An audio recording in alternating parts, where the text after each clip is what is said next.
And God said, when you get done humbling yourself, I want you to get a prayer life. The sad thing about church is we love to play church. Am I talking to somebody? And most of you in here, you don't have to tell me. You didn't pray but for 1 hour. And he said to his disciples, could not you wait with me but for 1 hour?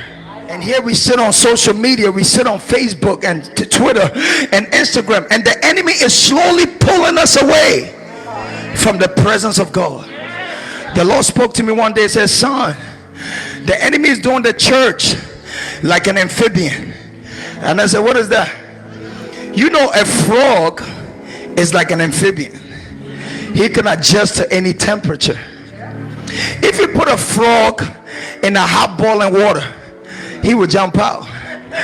But if you put him in the water cold and you slowly turn on the heat, because he can adjust to the temperature, he's being cooked but he doesn't know it. I said, God, what does that got to do with us? He said, that's what the enemy did to you. Things that used to bother you don't bother you no more. Y'all quiet in here.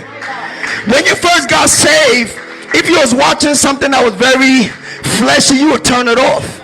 When you walk into a room and people were gossiping and backbiting, you will walk out of the room.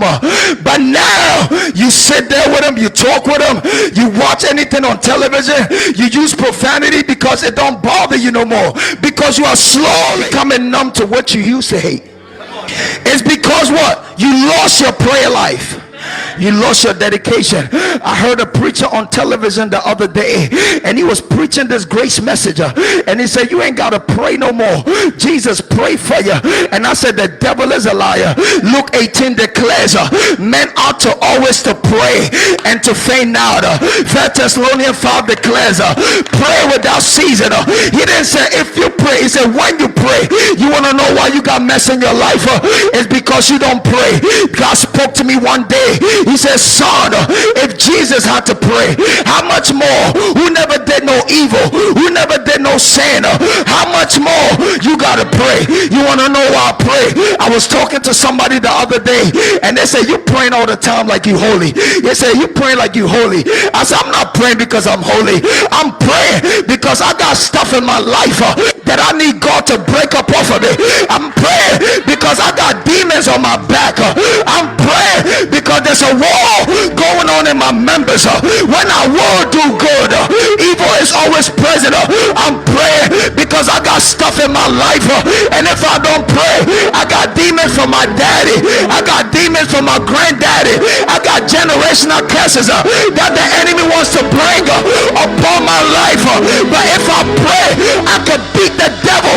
I got to pray. Slap your neighbor and say, I gotta pray. You got to pray because there are demons assigned to your children. Am I talking to somebody?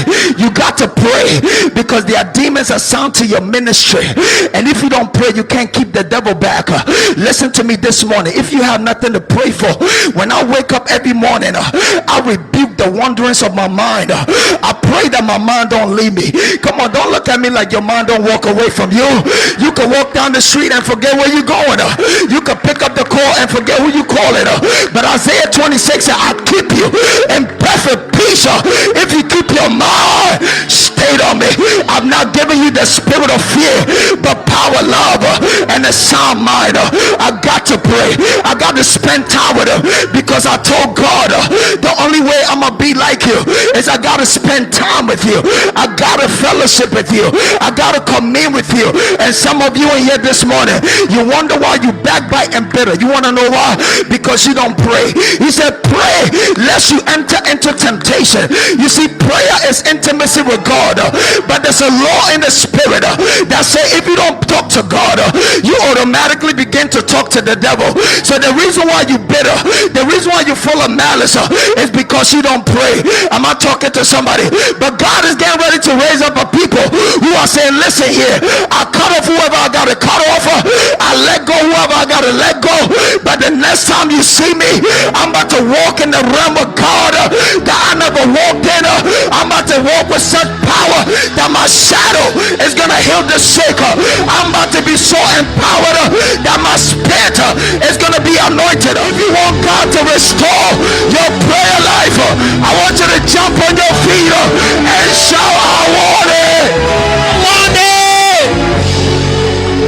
Come on, shake somebody and say, it's praying time. It's praying time. Come on, tell somebody it's praying time. It's time to turn off your TV.